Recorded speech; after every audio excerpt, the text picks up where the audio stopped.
Je suis peut-être allé un petit peu trop loin, donc voilà, je présente mes excuses à Pascal Thierry. Vous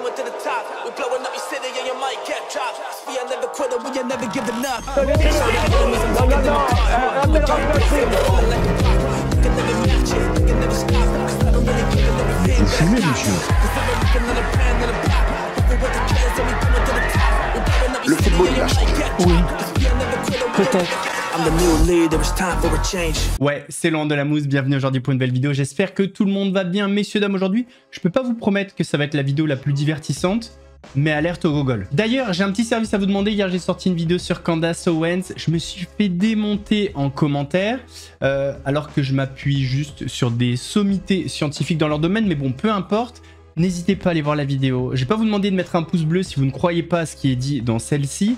Mais si vous y croyez, un petit visionnage, un petit commentaire, un petit pouce bleu, ça ferait du bien. Messieurs, dames, avant de partir, c'est le moment de soutenir la chaîne et moi-même en mettant votre plus gros pouce bleu, votre meilleur commentaire. On n'oublie pas de s'abonner et d'activer la cloche pour pas rater les prochaines vidéos. On fait de même sur la chaîne principale, la chaîne Mousse, où hier je vous ai sorti une vidéo sur Candace Owens. Et vous verrez dans cette vidéo qu'il y a énormément de mensonges. Alors, tout le monde me parle de Brigitte Macron, mais c'est pas vraiment l'objet de la série de vidéos. C'est juste de montrer... Je vois pas pourquoi accorder du crédit, de l'énergie, de l'attention à une personne qui ment autant. Et peu importe si elle soutient la Palestine, c'est pas le sujet. Faut pas se laisser berner parce qu'une personne pense comme vous sur un sujet. Faut voir dans la globalité. Enfin bref. On me rejoint sur Instagram, sur TikTok, sur Twitch pour pas rater les lives du dimanche soir à 21h30. On va chercher à boire manger ce malaise. Et moi je m'occupe direct. Messieurs, dames, je ne parle jamais de ma ville, Toulon. Et pourtant on a des pointures. Je vous en avais déjà parlé dans une autre vidéo, il y a un escroc qui s'est fait attraper il y a pas longtemps, qui vient de chez moi. Et TF1 a fait un sujet beaucoup plus précis, détaillé que le sujet qu'on avait vu la dernière fois. Donc je vous le propose, c'est du grand art. Il rêvait de se faire un nom dans le monde politique à Toulon. C'est très simple, c'est travailler avec la gauche modérée, travailler avec la droite modérée et travailler avec le centre modéré. Eddy Gougit s'était même déclaré candidat à la mairie. De pouvoir expliquer à mes concitoyens. Mais ce costume cacherait en réalité un escroc. 18 ans et 19 victimes recensées qui l'auraient arnaqué ces 2 dernières années avant de finalement se faire attraper. Une course au délit effrénée qui a pris fin aux portes de ce camping de l'Ardèche. Lorsqu'elle a embauché Eddy en tant qu'animateur début juillet, Patricia était loin de se douter qu'il allait empoisonner sa saison. Elle doit le surveiller constamment pour l'empêcher d'offrir boissons et repas à tour de bras, d'infliger une amende imaginaire à des vacancières roulant trop vite dans les allées, ou comme elle le soupçonne, de faire payer aux enfants l'accès à ce terrain, pourtant gratuit. Très vite, ses collègues remarquent une tendance à l'affabulation. Voici un exemple de l'une de ses nombreuses mises en scène. Lorsqu'une collègue lui confie que son fils vient de rater son bac, il décroche son téléphone pour lui sauver la mise, dit-il. À ce moment-là, elle l'enregistre à son insu. Bien sûr, vous mangez toujours avec Elisabeth le mercredi ou pas? À l'autre bout du fil, une femme qu'il prétend être sa mère et qu'il vous voit, ce serait une très bonne amie d'Elisabeth Borne, la ministre de l'Éducation nationale. J'ai une petite demande à vous faire. J'ai un ami à moi, il a eu les résultats de son baccalauréat rattrapage là, et je crois qu'il y a un peu moins d'1 point pour qu'il ait son bac quoi. Impossible. Et pourtant, sa collègue a envie d'y croire. Ça paraissait gros et plus c'est gros, plus ça passe en fait. Voilà, je pense. Au bout d'un mois, cherchant un moyen de le licencier, Patricia contacte la police municipale qui, après vérification, va lui faire une révélation. Eddy Gougit est recherché par la justice. Et là, tu te dis, je vais enfin pouvoir m'en débarrasser. C'est fini. Là, il va arrêter de casser les pieds à tout le monde, quoi. Elle le met dehors. Les gendarmes vont l'interpeller à quelques centaines de mètres de l'entrée. S'il recherche Eddy Gougit, c'est parce qu'il le soupçonne d'avoir commis entre 2023 et 2025 de nombreux délits. Vol, faux et usage de faux, escroquerie et usurpation de titres. En d'autres termes, il se faisait passer pour un élu de la région PACA. Finalement arrêté, Eddy Gougit a été mis en examen et placé en détention provisoire. Selon son avocat face au juge, il a reconnu une partie des faits. Les faits qu'il reconnaît, il le regrette amèrement. Je me fais son porte-parole, il m'a dit qu'il était un petit peu enfermé dans une sorte de spirale et qu'il a eu du mal à sortir de cette mécanique. Eddy Gougit était jusqu'alors inconnu de la justice. Dans l'attente d'un éventuel procès, il reste présumé innocent. Sur le plateau d'LCI, il y avait l'émission La Grande Confrontation, une émission débat, on va dire, avec des invités. Et parmi ces invités dans le public, il y avait Olive Olive. Et Olive Olive s'est fait remarquer par une intervention. Et l'intervention d'Olive Olive a laissé sans voix David Pujadas. Mais dans le clivage français, en fait, aujourd'hui, ça fait 40 ans, en fait, qu'on voit les mêmes politiques. On va pas se mentir. Ah, alors là, regarder... vous êtes... il suffit de regarder notre Premier ministre. On l'a sorti du tiroir. Ça fait 40 ans. Si vous regardez Emmanuel Macron, qui le connaissait il y a 40 ans? Personne ne le connaissait. Avant que les Rothschild et les banques le placent à ce gouvernement, c'est vrai que personne ne le connaissait. Il a été sorti du tiroir. Que les banques le placent à ce gouvernement? Comment?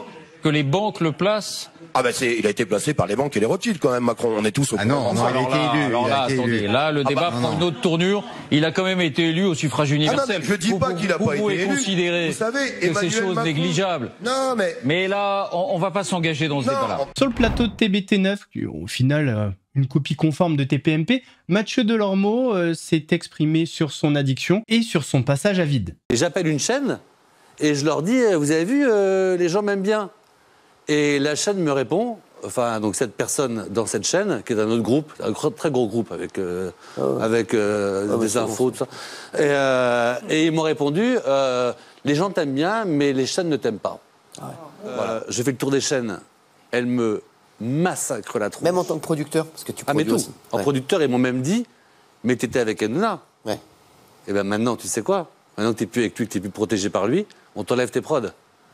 Donc la boîte de prod coule, je fais 150 000 € de pertes, mon associé est très malade, je sais, plus aucune chaîne de télé, j'ai fait tout le tour des chaînes de télé, elles m'ont toutes dit, mais toutes, en gros t'étais le bras droit d'Hanouna, maintenant tu vas payer, mon mec me quitte, il a raison, je fais des bêtises, et je me retrouve, j'ai plus de prod, j'ai plus de salaire, j'ai plus d'argent, mon mec me quitte, plus aucune chaîne ne veut travailler avec moi, plus aucune, la boîte de production elle coule, et moi, bêtement, je fais un dîner ou deux chez des amis, et il y a des produits, et à cette époque-là, je suis très malheureux, et j'ai beaucoup d'anxiété. Quand ça démarre comme ça, c'est des dîners, et tu te laisses... Ouais, exactement. Et pas bien... pardon. Et l'anxiété, j'ai appris après coup ce que c'était. L'anxiété, c'est quand tu as peur de tout, tu sais pas pourquoi. Tu as peur de mourir, tu as peur que les autres aillent mal, tu as peur de perdre de boulot, tu as peur de perdre d'argent. J'étais anxieux tout le temps. Et je goûte à un produit et je me rends compte que... C'est quoi le produit? Je n'ai pris que ça, moi. C'était de la cocaïne. D'accord. Et je me rends compte que quand je prends ça, je vais très bien. Il y a un bouquin qui est sorti sur le mec de Friends qui est mort, malheureusement, et qui disait, je peux parler devant 20 000 personnes, mais laissez-moi seul dans mon canapé et je prends des produits. Et ben moi, quand je rentrais le soir chez moi, j'avais plus d'amis, j'avais plus de copains, le téléphone ne sonne plus quand tu t'arrêtes de faire de la télé. Et je rentrais chez moi et soit je prenais des trucs pour dormir et j'allais me coucher à 20h30, soit juste un peu de drogue, ça me permettait dans ma tête, ça s'arrêtait direct. Et moi, c'était pas sexuel, tout ça. Personne m'a vu en boîte de nuit, personne m'a vu. Moi, je commençais à faire un petit poker, je commençais à être chez moi. Juste l'anxiété s'arrêtait. Sur TikTok, Ramous a fait son retour avec un live qui a duré un petit moment où il a distillé quelques attaques, menaces, piques. Je vous mets un extrait, je vous ai fait une vidéo un petit peu plus complète sur la chaîne principale. Elle a dû sortir 1 heure avant celle-ci, grosso modo, je vous mettrai le lien en description. Pseudo-tiktoker ou... Ah ouais. D'accord. Donc on vous a forcé en fait. D'accord. Ok. Et vous allez être surpris. Vous serez surpris. Tôt ou tard, vous serez surpris. Et croyez-moi, vous serez surpris. Pour le reste, je laisse la justice faire son travail. J'espère que certaines personnes vont garder en tête que derrière les réseaux sociaux, les mots ont un impact. Les lives ont un impact psychologique, psychique. Et que on ne combat absolument pas l'harcèlement en faisant du harcèlement. En fait, ça fait des mois que j'ai pas fait de live. Oui, parce que quand il arrive quelque chose comme ça, on prend pas son téléphone pour faire un live. Bref, c'est une autre... vous avez compris. Je sais même pas comment on fait pour... Il y a quelqu'un qui sait comment on fait pour désactiver les abonnements? Étoile, là, les trucs, là? Comment on fait? Aucune idée. Je sais pas. J'ose espérer que certaines personnes vont être bienveillantes. Voilà, si j'ai désactivé les commentaires, c'est évidemment pour éviter d'inciter à la haine, que ça soit d'un côté ou de l'autre. Et j'ose espérer vraiment vraiment qu'il y aura pas de drame. Parce que quand je vois le comportement de certaines personnes, je crois qu'elles n'ont pas ticté à quel point c'était grave, la situation était grave et il pouvait arriver un drame. Mais je pense qu'un drame, ça ne suffit pas pour certaines personnes. Ça a peut-être tellement fait de vues qu'ils ont envie qu'il y ait un rebondissement, une saison 2, un autre drame. Pitoyable. En parlant de drame, en parlant de victimes, le cas de Jeffrey Epstein continue de diviser aux États-Unis. Certains militent pour que les listes soient rendues publiques. Trump bloque ça, et au final, c'est peut-être les victimes qui vont débloquer ça, puisqu'elles proposent de sortir leur propre liste. Les victimes de Jeffrey Epstein vont créer leur propre liste de noms liés au vaste réseau d'exploitation sexuelle. Des dizaines de femmes victimes du délinquant sexuel se sont réunies devant le Capitole ce 3 septembre, exhortant Donald Trump et le Congrès à agir pour plus de transparence. I would like to announce here today, us Epstein survivors have been discussing creating our own list. We know the names. Many of us were abused by them. Now together as survivors, we will confidentially compile the names we all know, who were regularly in the Epstein world. L'affaire Epstein enflamme de nouveau les États-Unis depuis que le gouvernement de Donald Trump a annoncé début juillet n'avoir découvert aucun élément nouveau qui justifierait la publication de documents supplémentaires ou le lancement d'une nouvelle enquête dans ce dossier. Donald Trump avait pourtant promis lors de sa campagne présidentielle des révélations fracassantes sur cette affaire. It's time you do what's right by us. Unseal all the documents. We are requesting transparency. And I am requesting every congressman and woman that goes against this bill be outed. I want to know. Plusieurs élus républicains se dressent face à Donald Trump pour que la lumière soit faite sur cette affaire. I'm not afraid to name names. And so if they want to give me a list, I will walk in that Capitol on the House floor and I'll say every damn name that abused these women. I can do that for them.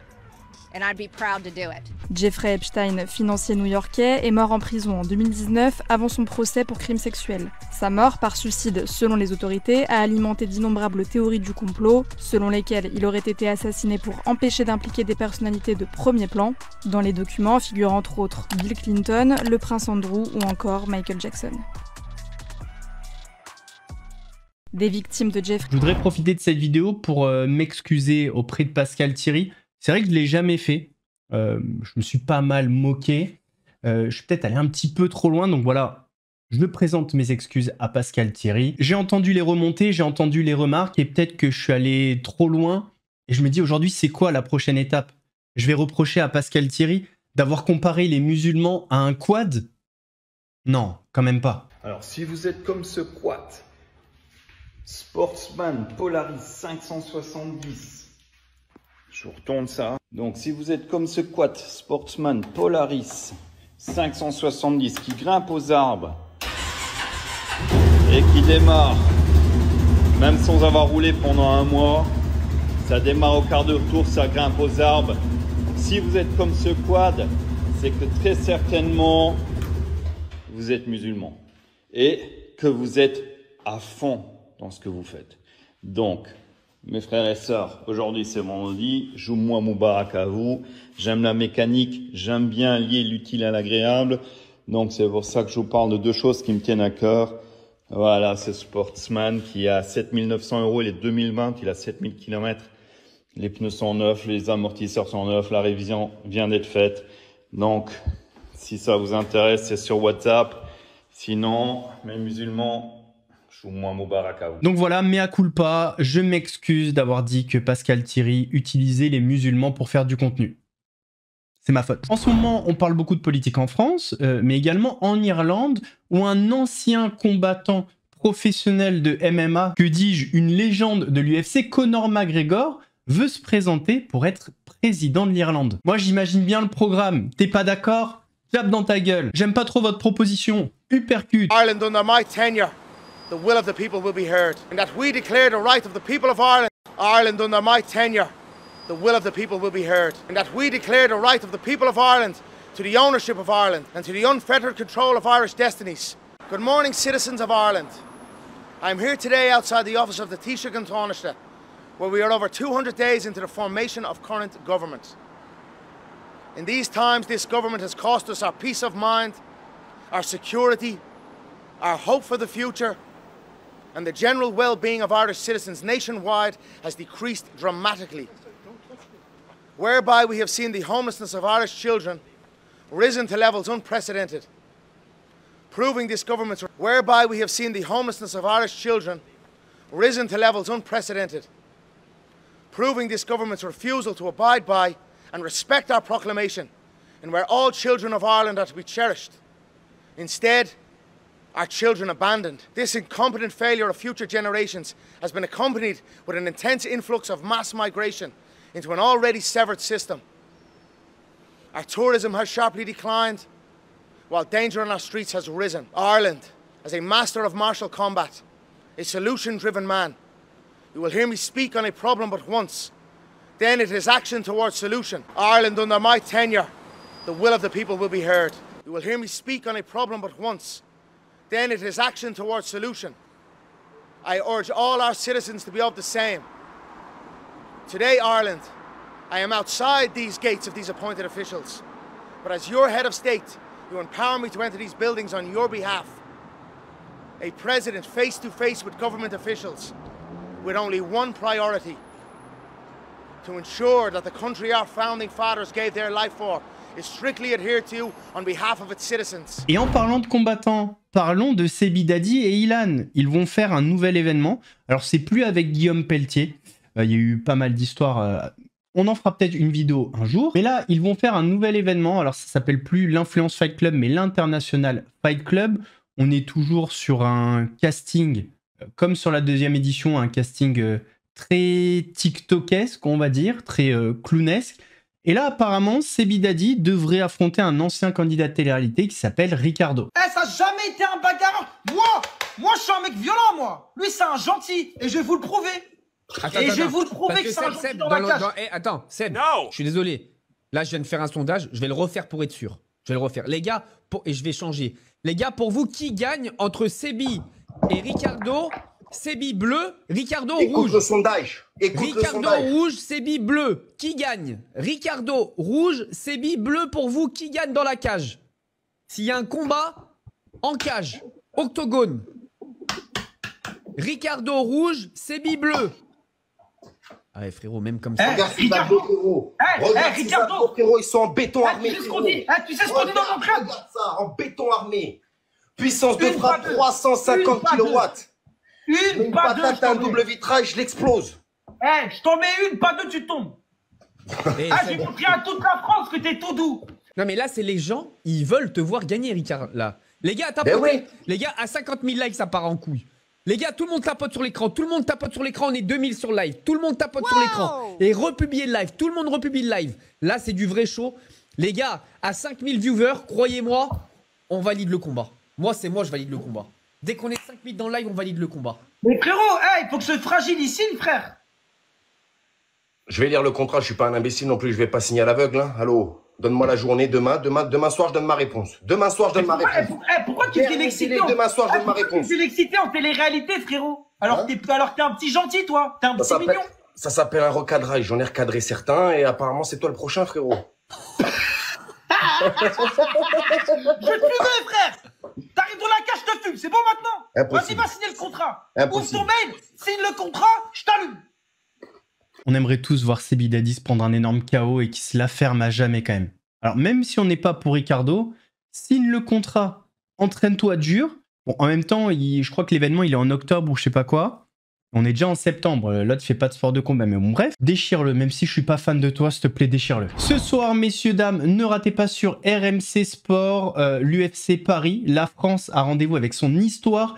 On est littéralement sur un France-Brésil. On a William Gomis, Oumar Sy, Axel Sola, Benoît Saint-Denis et Nassourdine Imavov qui vont combattre. C'est un événement très important. C'est le premier combat d'Axel Sola à l'UFC. En co-main event, on a Benoît Saint-Denis qui doit absolument atomiser Rufi. C'est genre obligatoire pour remettre la marche avant. On va pas se mentir, la tâche va pas être simple parce que Mauricio Rufi, c'est un bourbier, mais si Benoît arrive à casser la distance, l'amener au sol, le fatiguer, je suis convaincu qu'il va gagner. Et le combat le plus attendu, c'est Nassourdine Imavov qui va affronter Caio Borralho, qui est également un bourbier, mais franchement, dans aucun monde, je vois Nassourdine perdre. 100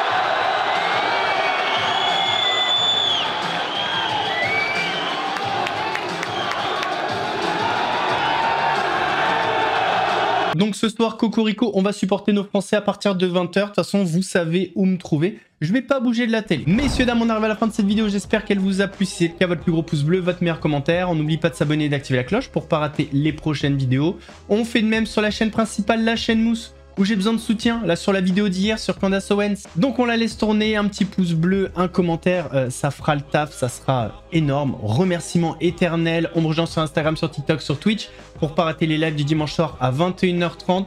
Nous, on se donne rendez-vous lundi pour une nouvelle vidéo d'actu. En attendant, prenez soin de vous. Laurent Delhomme, attendez. Et demain, pour la deuxième partie de la rediff du live de dimanche dernier, comme d'habitude, ça va être le petit rituel. Nous, on se donne donc rendez-vous lundi pour une vidéo d'actu. En attendant, prenez soin de vous. Laurent Delhomme vous salue.